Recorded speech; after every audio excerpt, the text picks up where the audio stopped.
এ মা এ বাবাজিরা, তোমরা যারা রোজা রাখো না তারা আমার কাছ থেকে একটা বয়ান শোনো। রোজা না রাখলে কি অপরাধ, কি শাস্তি হবে? নবীজি বলেন, আমি ঘুমের ঘরে পড়ে আছি, আমি ঘুমের মধ্যে আছি, ঘুমের মধ্যে স্বপ্ন দেখলাম দুইজন ফেরেশতা আমার কাছে আসলো। আইসা আমি নবীজি দুইটা হাত ধরলো আর আমার তাইনা নিয়ে সামনের দিকে গেল। যাইতে যাইতে একটা দুর্গম পাহাড়ের কাছে নিয়ে গেল।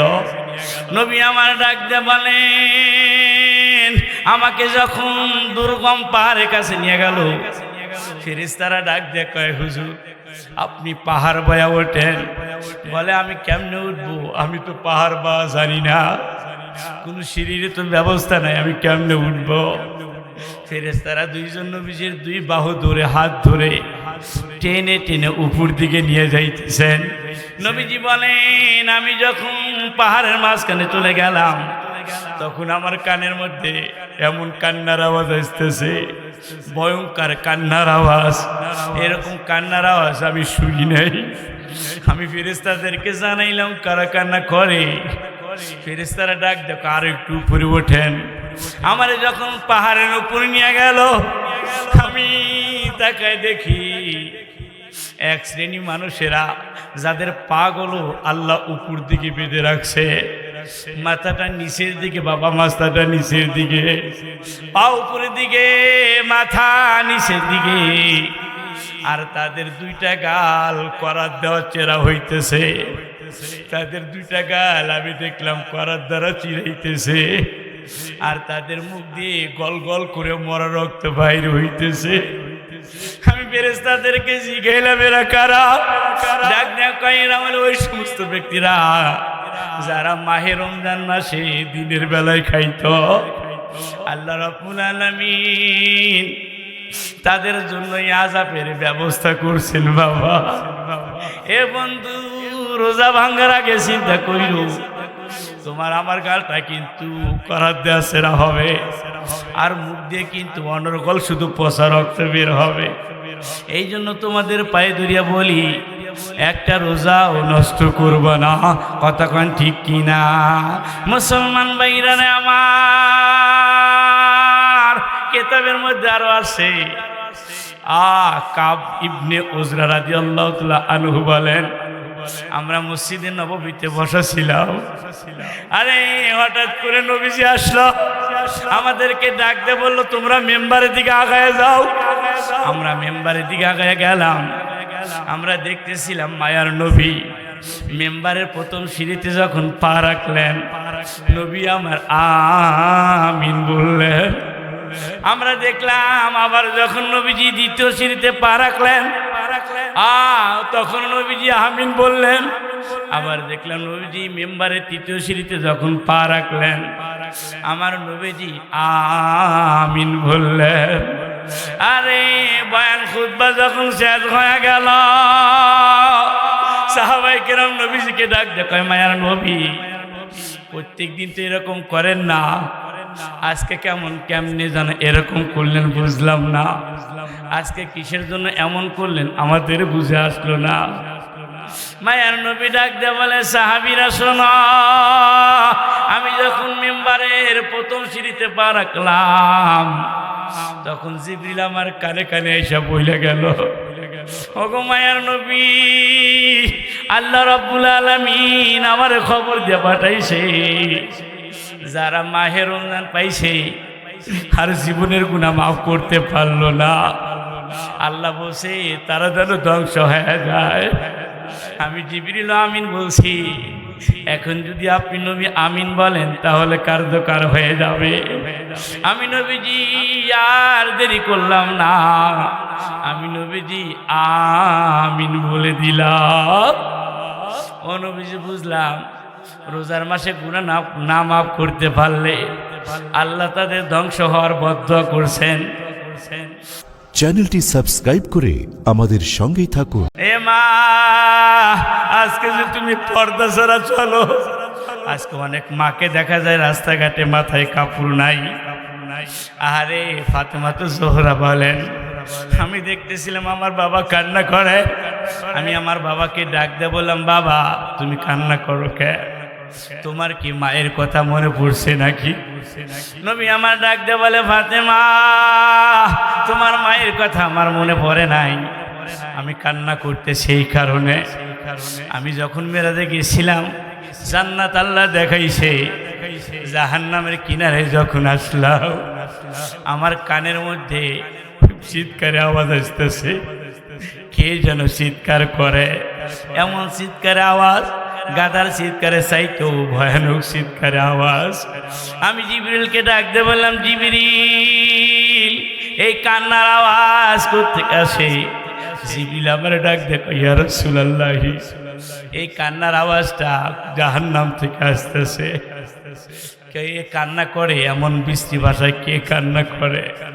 কান্নাটা তো আমার কান সহ্য করতে পারতেছে না। নবী আমার জাহান্নামের সিদ্ধি দিয়ে তাকায় দেখেন, একটা মহিলা দেখলাম চুলের উপর পুরা শরীরটারে দাঁড় করে রাখছে, আর পুরা শরীরের মধ্যে জাহান্নামের আগুন ধরে দিছে। আমি জিবরিলকে জিগাইলাম, জিবরিল রে এরা কোন সমস্ত মহিলা যাদেরকে চুলের উপর দাঁড় করাইয়া পুরা শরীরের মধ্যে জাহান্নামের আগুন ধরায় দিছে?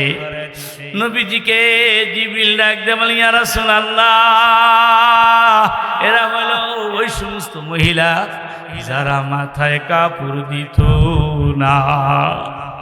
আল্লাহ তাদেরকে জাহান্নামের মধ্যে চুলের উপর দাঁড় করাইয়া পুরা দেহের মধ্যে জাহান্নামের আগুন ধরা দিব।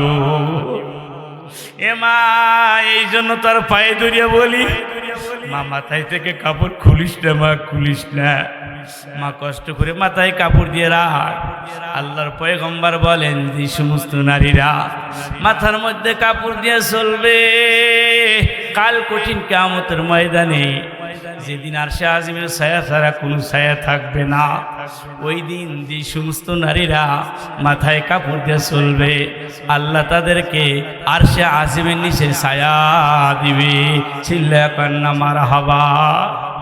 নবীজি বলেন, আর এক সাইডে তাকায় দেখি কিছু মহিলাদের জিহ্বার মধ্যে জাহান্নামী বর্শি লাগাইয়া মাছ যেরকম ছিপের সাথে ঝুলিয়া থাকে ওই রকম দেখতেছিলাম কিছু মহিলাদেরকে জিহ্বার মধ্যে জাহান্নামী বর্শি লাগাইয়া জাহান্নামের মধ্যে ঝুলায় রাখছে। আমি ডাক দিয়ে বললাম, জিবরিল এরা কারা, এরা কারা? জিবরিল আবার ডাক দেখো, ইয়া রাসূলুল্লাহ এরা হলো ওই সমস্ত নারীরা যারা দুনিয়ার জমিনে উচ্চ আওয়াজে কথা বলতো। এরা হলো ওই সমস্ত নারীরা যারা দুনিয়ার জমিনে চিল্লায় চিল্লায় কথা বলতো। আল্লাহ রাব্বুল আলামিন যারা সমস্ত নারীরা চিল্লায় চিল্লায় জোরে জোরে কথা বলবে, আল্লাহ রাব্বুল আলামিন তাদের জিহ্বার মধ্যে জাহান্নামী বর্শি লাগাইয়া জাহান্নামের মধ্যে ঝুলাইয়া রাখবে। নবীজি বলেন, আমি আর একদিকে তাকায় দেখি কিছু জাহান্নামী মেয়েদেরকে দেখলাম স্তনের মধ্যে জাহান্নামী বর্শি লাগাইয়া জাহান্নামের মধ্যে ঝুলায় রাখছে। আমি জিগাইলাম, জিবরিল এরা কারা, এরা কারা? জিবরিল ডাক দিয়ে বলে, হুজুর এরা বলে ওই সমস্ত মহিলা যারা দুনিয়ার মধ্যে বুক পিটে কাপড় দিত না। এরা হলো ওই সমস্ত মহিলা যারা বুক পিটে কাপড় দিত না। আমার আল্লাহ তাদেরকে স্তনের মধ্যে জাহান্নামী বর্শি লাগাইয়া জাহান্নামের মধ্যে ঝুলাইয়া রাখবে। ও মা তাদেরকে এই কথাগুলো এই জন্য বলতেছি, যদি মা মরস তাহলে আমার কথাগুলো আমল করবি, আর যদি না মরস তাহলে তো কোনো কথাই নাই। কথাটা ঠিক কিনা? হে মা, মারে কোনদিন চলিয়ে যাবি? আরে আমার মা তো কম কষ্ট করে নাই, আমার মা কিন্তু থাকতে পারে নাই, তোমার মাও থাকতে পারবা না, এই যুবক তুমিও থাকতে পারবা না। মনে রাখো সবাই আমরা চলিয়া যাব, আইসি খালি হাতে যাব খালি হাতে। কতক্ষণ ঠিক কিনা? চিন্তা করে দেখো না কবরে কি যাইবা না, বল না। চিন্তা করে দেখো না কবরে কি যাইবা না। যেই কবরে আল্লাহ ছাড়া সঙ্গী কাউরে পাইবা না, চিন্তা করে দেখো না। আল্লাহু আকবার বলে। কবরে কে আছে? তোমার তো সবাই ভালোবাসে, কিন্তু তুমি ইন্তেকাল করার পরে, মরার পরে তোমার ছেলে কি তোমার সাথে যাবে? তোমার স্বামী কি তোমার সাথে যাবে? তোমার আত্মীয় স্বজন কি তোমার সাথে যাবে? একা আসছো, একাই তোমাকে দিতে হবে। এইসো একা যাবে, একা সঙ্গে কেহ যাবে না। মাটির বাড়ি, মাটির ঘর, মাটি হইবে বিছানা। এ বাবা, তাদেরকে আমি কি বলে বুঝাই? আরে মানুষ তো ইন্তেকালের 40 দিন আগে বুঝতে পারে আমি আর বাঁচবো না। অস্থিরতা বিরাজমান, শুধু টেনশন। আমার দুনিয়া ভালো লাগে না, শুধু আমি কবরের পথে যাইতে মন চায়। আরে আমার দুনিয়াতে অস্থিরতা লাগে, স্বপ্নে আমার দাদাকে দেখি, আমার নানাকে দেখি। বুঝে নিবা তোমার সময় ঘনিয়ে আসছে। নবীজি বলেন, মানুষ ইন্তেকালের আগ দিয়ে বেশি বেশি ছোটবেলার কথাগুলো মনে পড়বে। মানুষ ইন্তেকালের আগ দিয়ে পূর্বপুরুষ যারা মারা গেছে তাদেরকে বেশি বেশি স্বপ্নে দেখবে। মানুষ ইন্তেকালের আগ দিয়ে ভিতরে ভিতরে শুধু অস্থিরতা থাকবে। এ মা, এ বাবাজি, 37 দিন পর্যন্ত একজন করে ফেরেশতা এসে বলে, এ বান্দা তয়ার হ, মউত তোর কাছে, মউত তোর কাছে। আর মাত্র 3 দিন বাকি আছে। 2 জন করে ফেরেশতা এসে ডাক দিয়ে কয়, আর মাত্র 2 দিন তোর হায়াত, এরপরেই তুই কবরে চলিয়া যাবি। হে বাবা, তুমি আমি যখন হারে মৌতরি বিছানায় শুয়ে পড়বো, আর একটু পরে একজন ফেরেশতা এসে ডাক দেয়, কয় আমারে তুমি চিনোনি? আমি তোমার রাস্তা চলার ফেরেশতা ছিলাম। তুমি যে দুনিয়ার জমিনে রাস্তায় চলতা, আমি তোমার জন্য রাস্তাকে প্রসারিত করে দিতাম। আজকে আমি পৃথিবীর সব আলি অলিতে গুলিতে খুঁজলাম, তোমার চলার পাও চলানোর মতো একটা জায়গাও পেলাম না। আমি আজ থেকে তোমার কাছ থেকে বিদায় নিয়ে গেলাম। এই ফেরেশতা বিদায় না হইতে হইতে আর এক ফেরেশতা এসে উপস্থিত। এ তুমি কি আমার চেনো? আমি তোমার খাবার সরবরাহ ফেরেশতা ছিলাম, পৃথিবীর অলিতে গলিতে খুঁজছি, তোমার জন্য এক মুঠো ভাতও পাই নাই। আমি তোমার থেকে বিদায় নিয়ে চলে যাইতেছি। ও ফেরেশতা না যাইতে যাইতে আর এক ফেরেশতা উপস্থিত। তুমি কি আমারে চিনছনি? আমি তোমার পানি আনার কাজের ফেরেশতা ছিলাম, পৃথিবীর আনাচে কানাচে খুঁজছি, তোমার জন্য এক ডোক পানিও পাই নাই। আমি তোমার কাছ থেকে বিদায় নিলাম। এরপরে বাবা 4th নাম্বার ফেরেশতা যে বলবে, আরে আমি তোমার অক্সিজেন নেওয়ার কাজে নিয়োজিত ছিলাম, আমি পৃথিবীর আনাচে কানাচে খুঁজলাম, তোমার অক্সিজেন নেওয়ার মতো, শ্বাস প্রশ্বাস নেওয়ার মতো একটু অক্সিজেনও কোথায় পাইলাম না। আমি তোমার কাছ থেকে বিদায় নিয়ে গেলাম।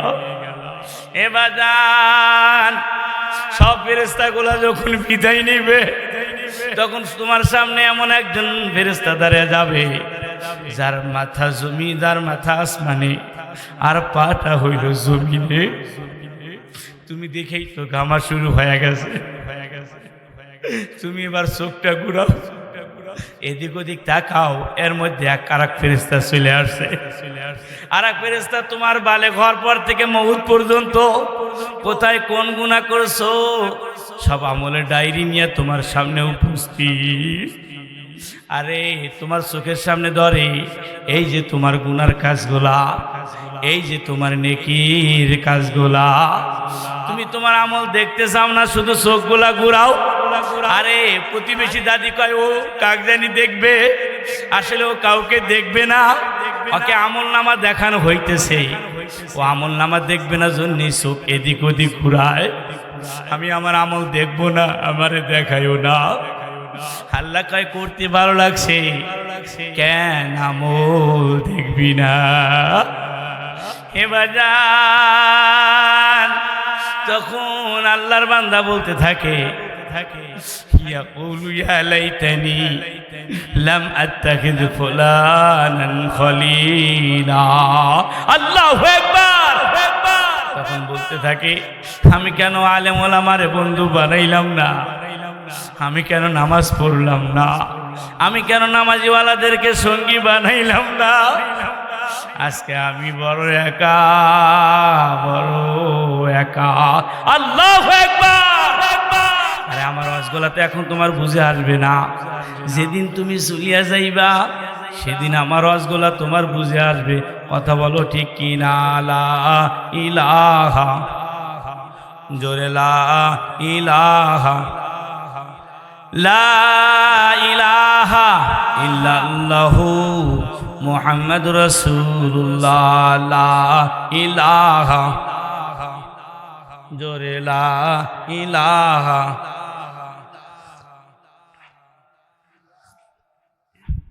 জোরে লা ইলাহা।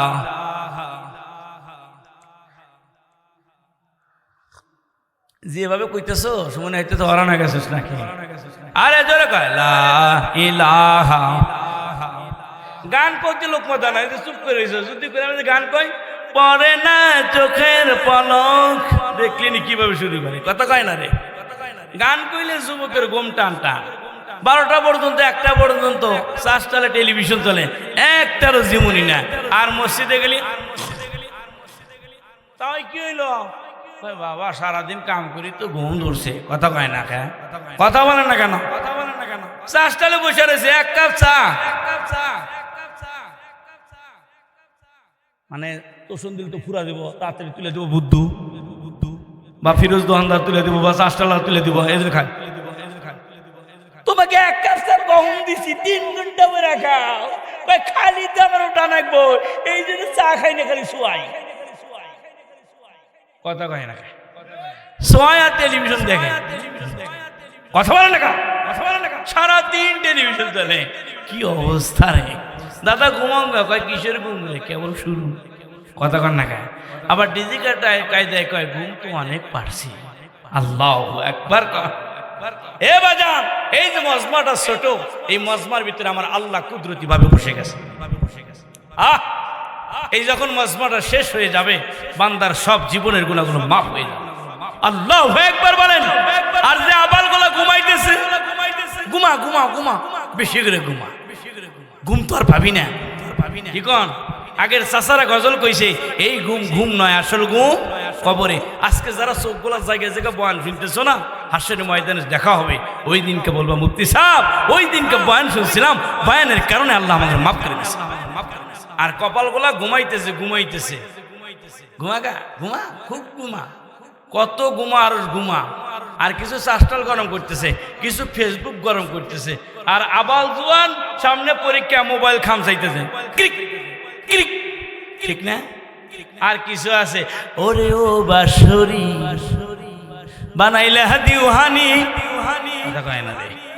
এখন রাত্রিবেলায় অনেক যুবক প্রেমিকের সাথে গল্প করতেছে, অনেক সময় বলতেছে I love you, I love you, I love you.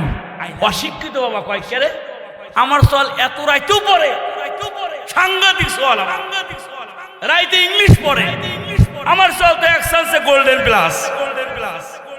প্রতিবেশী এক বাইস্তারে ডাকে, বাইস্তে আমার ছেলে সাংঘাতিক, সারা বড় খালি ইংলিশ পড়ে, খালি ইংলিশ পড়ে। বাইস্তাকে এত প্রশংসা করে, ও ঠিক মতো ইংলিশ পড়তেই পারে না, ও খালি ইংলিশ পড়ে, একটু শোনা দরকার। চলো তো চাচা দি কোন ইংলিশ পড়ে। এখন যায় বেড়ার সাথে কান লাগাইছে বাইস্তা, শিক্ষিত বাইস্তা, বাইস্তা দেখে যে চাচার ছেলে কইতেছে আই লাভ ইউ। আমি বাইস্তা কয় চাচা তোমার ছেলে যে পড়া পড়তেছে না, জিন্দেগিতেও পাস হবে না, 1 মাস পরে দেখবে অন্য ছেলে নিয়ে বাইয়া ঢাকায় চলে গেছে, কথা কন না খা। ও পড়তেছে না, ও পড়তেছে না, ও পিরিত পিরিত করতেছে, পিরিত করতেছে, পিরিত, কথা বলেন না কেন? সাংঘাতিক মাল। আল্লাহ যেন সহি বুঝদান করে, আমিন কন। এই যে রমজান মাস আসতেছে, কি মাস আসতেছে সামনে? আজকে হলো 17 তারিখ না, আজকে 9 তারিখ, 18 17 তারিখে প্রথম রমজানে সেহরি খাবো, 18 তারিখে প্রথম তারাবি হবে। সুবহানাল্লাহ। সারা বছর গ্যাস গুস কিচ্ছু নাই, এই যে রমজান মাস আসতেছে, শুরু হইল গ্যাস। কথা কন না, বুড়া বুড়া আবার বুড়া বুড়া গোলা এই হাতের মধ্যে জোনাকি পোকা, শেষ রাইতে কেরিয়ার বাটি আর জোনাকি পোকা নিয়ে গেছে। কথা বলেন না কেন? লজ্জা করে না তো? তুই যে এই রমজান মাসে রোজা না রেখে সিগারেট খাস, তোর তো লজ্জা করা দরকার। কথা কন না কেন? এই জন্য আমি একটা কথা বলছি, মোরা কেমন মুসলমান, মোরা কেমন মুসলমান, গরুর গোস্ত খাওয়ার জন্য নামের মুসলমান। মোরা কেমন মুসলমান, মোরা কেমন মুসলমান, 90 বছর বয়স বুড়ো গোরের মধ্যে ঠ্যাং, মাফলার দিয়ে দাড়ি বেঁধে শোনে ওই সিনেমারি গান। মোরা কেমন মুসলমান, মোরা কেমন মুসলমান, মোরা কেমন মুসলমান। হয় যে তার মন খারাপ, পেটের বিষের ছলনা দিয়ে রোজা ছেড়ে দেন। মোরা কেমন মুসলমান। কতক্ষণ ঠিক কিনা? যত গ্যাসের প্রবলেম চলে আসছে, দেখো যত গ্যাস গুস আছে সব প্রবলেম, অসুস্থ বেড়ে যাবে। আমি ভেরি উইক, আমি খুব দুর্বল, রোজা রাখলে আমার শরীর দুর্বল হয়ে যাবে, আমার ছেলেটা মেধা নষ্ট হয়ে যাবে, আমি কেমনে আমার এই ছোট্ট বাচ্চাকে রোজা রাখাই। কথা বলে না, লজ্জা করে। এই 1-2 গ্রাম এর ভিতরে যদি গণনা করি, অর্ধেক মানুষ রোজা রাখে না। কথা কন না, লজ্জা করা দরকার। আগে হিন্দু ভাইরা মাইক বাজাইলে মসজিদ থেকে বন্ধ করতো কিনা? এখনো অনেক হিন্দু ভাই করে। আগে কোনো হিন্দু ভাই প্রকাশ্যভাবে কোনো কিছু খাইতে পারতো না, আর এখন হিন্দু ভাইরা প্রকাশ্যভাবে খায়। যদি কই হাতের মধ্যে কি এত বড় সাউর, কয় আগে তোর মুসলমানের ঠেকা। কথা বলেন না, আগে মুসলমানের ঠেকা। আমাদের ছেলেরা নেশা করে, আমাদের ছেলেরা রোজা রাখে না। লজ্জা করা দরকার তোমার। আল্লাহু আকবার কর। আল্লাহ নবীজিকে কত মহব্বত করে। নবীজি পুরা কোরআন শরীফের ভিতরে আল্লাহ পাক 22 জায়গায় নিজের নামের সাথে নবীর নামটা লিখছেন। সুবহানাল্লাহ বলে, কত আদর করে। সূরা আম্বিয়ার 9 নম্বর আয়াত, 7 নম্বর আয়াত, সূরা আম্বিয়ার আয়াতের মধ্যে আল্লাহ বলেছেন, ওমা আরসালনাকা ইল্লা রাহমাতাল লিল আলামিন। সুবহানাল্লাহ। আপনার উম্মতের হায়াত কম, আপনার উম্মতের হায়াত কম, আগের উম্মতের হায়াত বেশি ছিল। কথা কন না। নূহ আলাইহিস সালাতু ওয়াস সালাম যাইতেছে, এক বুড়ি কান্দে। কান্দো কেন? ভাই আমার একটা ছেলে মারা গেছে, আমার একটা ছোট্ট বাচ্চা মারা গেছে, ছোট্ট ছেলে। কয় বয়স কত? কয় 4500 বছর। কয় বছর? 4500 বছর বলে ছোট্ট বাচ্চা। এখন নূহ আলাইহিস সালাতু ওয়াস সালাম ডাক দেয়, কয় মারে, আখিরি জামানায় একজন নবী আসবে, যেই নবীর উম্মতের হায়াত হবে গড় 60 বছর। মহিলাটা ডাক দেয়, কয় শোনো, ওই সময় যদি আমি বেঁচে থাকতাম বড়বাড়ির দরকার ছিল না, গাছের ছায়ায় পার করিয়া দিতাম। আল্লাহু আকবার কর। এই জন্য তোমাদের পায়ে ধরিয়া বলি, মাহে রমজানের রোজাগুলো নষ্ট করা যাবে না। আল্লাহু আকবার কর। এ বাবা, আল্লাহ ডাক দেয়, কয় বন্ধু, আমি আল্লাহ সারা বছরের নেকি গোলা কিরামান কাতিবিন দিয়ে লেখাইলাম, আর মাহে রমজানের রোজার নেকি আমি আল্লাহ নিজে লিখব। সুবহানাল্লাহ বলেন তো বাবা। আদর করে আল্লাহ আমাকে আপনাকে বানাইছে, উনি যদি আমার নেকি গোলা লিখতে নেন, বলেন না আমার কপাল পুড়বে নাকি আমার কপাল খুলবে? কারণ তিনি ওয়াজাইতুন ওয়াতুর সিনিন ওয়া হাদাল বালাদিল আমিন। আল্লাহু আকবার। আল্লাহ বলেন, আমি 4 জিনিসের কসম করে বলতেছি, মানুষের চাইতে সুন্দর করে কোনো জিনিস বানাই নাই। আমি গলা পর্যন্ত বানাইলাম ফেরেশতা দ্বারা। ফেরেশতারা ডাক দেয়, কয় আল্লাহ এর পরের নমুনা তো আমরা জানি না। আল্লাহ ডাক দেয়, কয় ফেরেশতারা রে, পরের নমুনা আমি আল্লাহ রাখছি, পরের নমুনা আমি আল্লাহ সুন্দর করে আঁকাবো। আল্লাহ সুন্দর করে মাথাটারে গলার মধ্যে বসায় দেয়। আল্লাহ সুন্দর করে মাথাটারে বানায়, আল্লাহ সুন্দর করে ঠোঁটটারে সুন্দর করে বানায় দেয়, আল্লাহ সুন্দর করে চোখটারে বসায় দেয়, আল্লাহ সুন্দর করে কপালটারে নেপে আর ডাক দিয়ে কয় বান্দা যত গুনাই করস না কেন এই কপাল দিয়ে যখন আমার সেজদা দিবি আমি আল্লাহ তোর জীবনের সব গুনাহ মাফ করে দিব। আমার আল্লাহ এত মায়া এত দয়া, আল্লাহ কয় আদর করে বান্দা বানাইছে, বান্দাকে জাহান্নামে দেওয়ার জন্য বানাই নাই। আল্লাহু আকবার। আর আমি নবী মুহাম্মদকে ভালোবাসি। ওমা আরসালনাকা ইল্লা রাহমাতাল লিল আলামিন।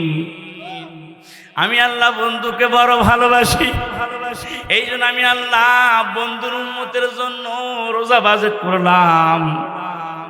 আমার নবীর আগে নবীর উম্মতের আগে রোজাগুলা অন্যদের ছিল, কিন্তু তাদের রোজা ছিল দুইটা। আশুরা রোজাগুলা তারা রাখতো বাবা, আর এই নবীর উম্মতের জন্য আল্লাহ রোজা বাজেট করলেন 30টা। আল্লাহু আকবার। আর নবীজিকে জানাই দিলেন নবী আসিয়ামুলি ওয়া আনা আজজু বিহি, রোজা যেহেতু আমার জন্য রাখা হয় এই জন্য রোজার নেকি আমি আল্লাহ নিজেই দেব। চিল্লা কান্না মারহাবা। এ মা এ বাবাজিরা, তোমরা যারা রোজা রাখো না তারা আমার কাছ থেকে একটা বয়ান শোনো, রোজা না রাখলে কি অপরাধ কি শাস্তি হবে। নবীজি বলেন আমি ঘুমের ঘরে পড়ে আছি, আমি ঘুমের মধ্যে আছি, ঘুমের মধ্যে স্বপ্ন দেখলাম দুইজন ফেরেশতা আমার কাছে আসলো। আইসা আমি নবীজি দুইটা হাত ধরলো আর আমার তাইনে নিয়ে সামনের দিকে গেল। যাইতে যাইতে একটা দুর্গম পাহাড়ের কাছে নিয়ে গেল। নবী আমার ডাক দিয়ে বলেন আমাকে যখন দুর্গম পাহাড়ের কাছে নিয়ে গেল, ফেরেশতারা ডাক দিয়ে কয় হুজুর আপনি পাহাড় বয়া ওঠেন। বলে আমি কেমনে উঠবো, আমি তো পাহাড় বা জানি না, কোনো সিঁড়ির তো ব্যবস্থা নাই, আমি কেমনে উঠবো। ফেরেশতারা দুইজন নবীজির দুই বাহু ধরে হাত ধরে টেনে টেনে উপর দিকে নিয়ে যাইতেছেন। নবীজি বলেন আমি যখন পাহাড়ের মাঝখানে চলে গেলাম তখন আমার কানের মধ্যে এমন কান্নার আওয়াজ আসতেছে, ভয়ঙ্কর কান্নার আওয়াজ। এরকম কান্নার আওয়াজ আমি শুনি নাই। আমি ফেরেশতাদেরকে জানাইলাম কারা কান্না করে। ফেরেশতারা ডাক দেখো আর একটু উপরে ওঠেন। আমারে যখন পাহাড়ের উপরে নিয়ে গেল আমি তাকায় দেখি এক শ্রেণী মানুষেরা যাদের পাগুলো আল্লাহ উপর দিকে বেঁধে রাখছে, মাথাটা নিচের দিকে, বাবা মাথাটা নিচের দিকে, পা উপরের দিকে, মাথা নিচের দিকে, আর তাদের দুইটা গাল করার দেওয়া চেরা হইতেছে। তাদের দুইটা গাল আমি দেখলাম করার দ্বারা চিরাইতেছে, আর তাদের মুখ দিয়ে গল গল করে মরা রক্ত বাইর হইতেছে। আমি ফেরেশতাদেরকে জিজ্ঞাসা এরা কারা? ডাক দেয়া কয় এরা হলো ওই সমস্ত ব্যক্তিরা যারা মাহে রমজান মাসে দিনের বেলায় খাইতো। আল্লাহ রাব্বুল আলামিন তাদের জন্য আযাবের ব্যবস্থা করছেন। বাবা এ বন্ধু রোজা ভাঙার আগে চিন্তা কইরো তোমার আমার গালটা কিন্তু করার দেয়া সেরা হবে, আর মুখ দিয়ে কিন্তু অনর্গল শুধু পচা রক্ত বের হবে। এই জন্য তোমাদের পায়ে ধরিয়া বলি একটা রোজাও নষ্ট করবা না। কতক্ষণ ঠিক কিনা মুসলমান ভাইরা? আমার কিতাবের মধ্যে আরো আছে কাব ইবনে উজরা রাদিয়াল্লাহু তাআলা আনহু বলেন আমরা মসজিদে নববীতে বসা ছিলাম, আরে হঠাৎ করে নবীজি আসলো, আমাদেরকে ডাক দিয়ে বললো তোমরা মেম্বারের দিকে আগায় যাও। আমরা মেম্বারের দিকে আগায় গেলাম। আমরা দেখতেছিলাম মায়ার নবী মেম্বারের প্রথম সিঁড়িতে যখন পা রাখলেন, নবী আমার আমিন বললেন। আমরা দেখলাম আবার যখন নবীজি দ্বিতীয় সিঁড়িতে পা রাখলেন তখন নবীজি আমিন বললেন। আবার দেখলাম নবীজি মেম্বারে তৃতীয় সিঁড়িতে যখন পা রাখলেন আমার নবীজি আমিন বললেন। আরে বয়ান খুতবা যখন শেষ হয়ে গেল সাহাবায়ে কেরাম নবীজিকে ডাক দেখায়, মায়ার নবী প্রত্যেক দিন তো এরকম করেন না, আজকে কেমনে যেন এরকম করলেন বুঝলাম না, আজকে কিসের জন্য এমন করলেন আমাদের বুঝে আসলো না। মায়ার নবী ডাক দিয়ে বলে, সাহাবীরা শোনো, আমি যখন মেম্বারের প্রথম সিঁড়িতে পা রাখলাম তখন জিবরিল আমার কানে কানে এসে বইলে গেল, ওগো মায়ার নবী, আল্লাহ রাব্বুল আলামিন আমার খবর দিয়ে পাঠাইছে যারা মাহে রমজান পাইছে আর জীবনের গুনাহ মাফ করতে পারলো না, আল্লাহ বলছে তারা যেন ধ্বংস হয়ে যায়। আমি জিবরিল আমিন বলছি, এখন যদি আপনি নবী আমিন বলেন তাহলে কার্যকর হয়ে যাবে।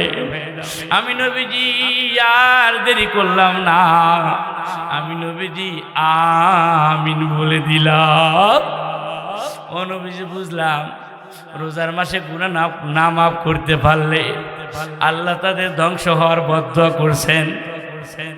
ও বাবা একটা বার চিন্তা করিয়া দেখো, আমরা যারা যুবক আছি, যারা রোজা ভাঙতেছি, আমরা যারা মাসি তারা রোজা ভাঙ্গি, আমরা যারা যুবতী মিয়া আছি তারা রোজা ভাঙ্গি, আমরা যারা বৃদ্ধ বাবাজি আছে অনেকেই রোজা ভাঙ্গে।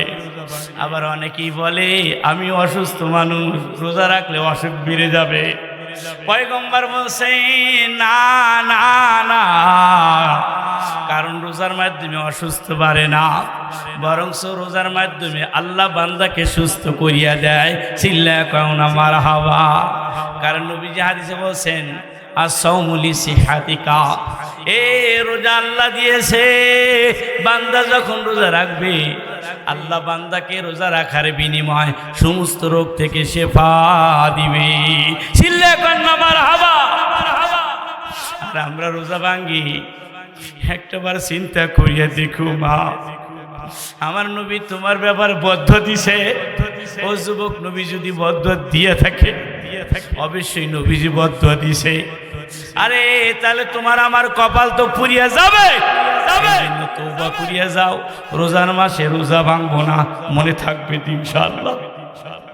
এ বাজান, আল্লাহর পয়গম্বর বলেন আরো একটা অফার আছে, যারা মাহে রমজান মাসে রোজা রাখবে আল্লাহ রাব্বুল আলামিন তাদেরকে 5টা জিনিস পুরস্কৃত করেছেন। সুবহানাল্লাহ বলেন, যেই 5টা অন্য কোনো উম্মতকে দেওয়া হয় নাই। মায়ার নবী বলেন 5টা জিনিস, একটা হলো রোজাদার ব্যক্তি যখন মুখ দিয়ে ডেক সারে, রোজাদার ব্যক্তিদের মুখ থেকে যখন দুর্গন্ধগুলা বের হয় আল্লাহ বলেন ওটা দুর্গন্ধ না, ওটা আমার কাছে মেশকো আম্বরের চাইতেও প্রিয়। আল্লাহু আকবার বলেন।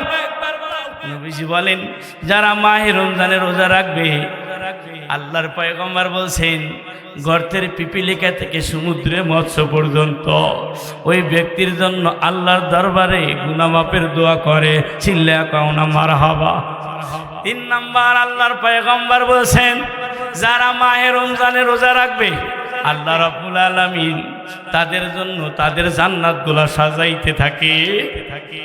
4 নাম্বার বলেন যারা মাহে রমজানে রোজা রাখবে আল্লাহ পাক তাদেরকে শয়তানের ক্রমন্ততা থেকে হেফাজত করবেন। আল্লাহু আকবার। আল্লাহ রাব্বুল আলামিন তাদেরকে শয়তানের ধোঁকা থেকে হেফাজত করবে। আল্লাহু আকবার। 5 নাম্বার নবী বলেন যারা রোজা রাখবে আল্লাহ তাদের জীবনের গুনাহ মাফ করে দিবে। চিল্লা কাউনা মারহাবা। এ মা, এ যুবক ভাইরা, এ বৃদ্ধ বাবাজিরা, রোজা ভাঙবি না, রোজা ভাঙবি না। এ মা, এমনিতে তো রোজা মাফ হয়ে গেছে, আরে নামাজ মেয়েদের নামাজ গেলে নামাজ কাজা করা লাগে না, কিন্তু বছরে একবার রোজা আসে। এই জন্য আল্লাহর পয়গম্বর বলেন, যাদের মাসিক হবে, যাদের রোজার মাসে ঋতু আসবে, তারা দিনের বেলায় খাবে ঠিক আছে, কিন্তু আড়ালে খাবে। রমজান মাস যখন পার হয়ে যাবে, এই মাসিক আসার কারণে যে রোজাগুলা রাখতে পারে নাই, এই রোজাগুলা পরে কাজা করে দিবে। সিল্লা কওন আমার হাওয়া। এই জন্য মা, যদি কারো রোজার মধ্যে মাসিক আসে, যদি কারো ঋতু আসে, মা তুমি দিনের বেলায় খাইতে পারবা, কিন্তু আড়ালে খায়ও, কেউ যেন দেখতে না পারে। না খায় ভালো, খাইলে কোনো সমস্যা নাই, আল্লাহ এজাজত দিছে। আল্লাহু আকবার, আরো জোরে বলো আল্লাহু আকবার। নবীজি বলেন, আমি যখন আবার দ্বিতীয় সিঁড়িতে পা রাখলাম, কেন আমি আমিন বলছি জানোনি? তোমরা জানোনি? এই মুহূর্তে জিবরিল আমার কানে কানে বলে গেল, নবীজি শোনেন, আল্লাহ বলছে, যারা আপনার নাম শোনার পরে দরুদ পড়ল না, আল্লাহ রাব্বুল আলামিন তাদের ধ্বংস হওয়ার জন্য বদ্ধ করে দিছে। আমি জিবরিল আমিন বলছি, রাসূল আপনি বললে কার্যকর হয়ে যায়। নবী বললেন আমিন, আল্লাহু আকবার। এই জন্য নবীর নাম শুনলে সাথে সাথে সাল্লাল্লাহু আলাইহি ওয়াসাল্লাম পড়বো ইনশাআল্লাহ, ইনশাআল্লাহ। 3 নম্বরে কি কথা, নবীজি তৃতীয় সিঁড়িতে পা রেখা কেন আমিন বললেন? নবী আমার ডাক দেয়া বলে, সাহাবীরা শোনো, তৃতীয় নাম্বার মেম্বারের সিঁড়িতে যখন পা রাখলাম, জিবরিল আমার কানে কানে বলে, ইয়া রাসূলুল্লাহ, যেই সমস্ত যুবক, যেই সমস্ত ভাইরা তাদের মা বাবা বেঁচে আছে, অথচ মা বাবার থেকে জান্নাতটা কিনে নিতে পারলো না, অথচ মা বাবার কাছ থেকে জান্নাতটা নিতে পারলো না, আল্লাহ রাব্বুল আলামিন তাদের ব্যাপারে ধ্বংস হওয়ার বদ্ধ করছে। আমিও আমিন বলছি, আপনি আমিন বললে কার্যকর হয়ে যাবে। নবী বললেন আমিন, আল্লাহু আকবার বলেন। আজকে মা বাবার কি অবস্থা বলো, কি অবস্থা? আমি তোমাদেরকে অনেক সময় বয়ান করে শোনাইছি, আরে মায়ের খেদমত করলে হায়াত বাড়ে। আমার মতো মুফতি সাহেবের দোয়া কবুল হইতেও পারে, নাও পারে, কিন্তু মায়ের খেদমত করবা, আল্লাহ হায়াত বাড়িয়ে দিবে। আরে মায়ের খেদমত করবা, আল্লাহ তোমার সংসারে বরকত দিবে। আল্লাহু আকবার।